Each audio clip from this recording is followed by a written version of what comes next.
হাসরের ময়দানে জাহান্নামকে যখন আনবে, ওয়াজিআ ইয়াউমা ইদিম বিজাহান্নাম, আল্লাহ তাআলা কোরআনে বলছেন হাসরের ময়দানে ফেরেশতারা জাহান্নামকে টেনে হাসরের মাঠে নিয়ে আসবে।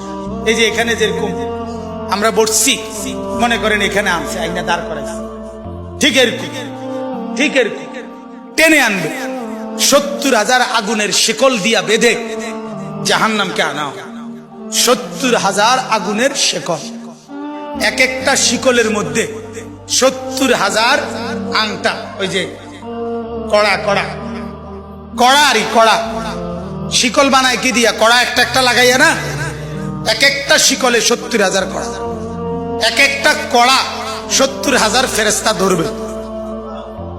এবার কত কোটি আপনি গণেন, আমার সময় নাই। কোটি কোটি ফেরেশতা টেনে আনবে, আর জাহান্নাম তার একটা বিকট চিৎকার দিবে। এক চিৎকারে পুরা হাসরের ময়দানের সবাই চিৎকার দিয়া উঠবে, ইয়া রব্বি নাফসি নাফসি, আল্লাহ আমাকে মাফ করেন, আমাকে মাফ করেন।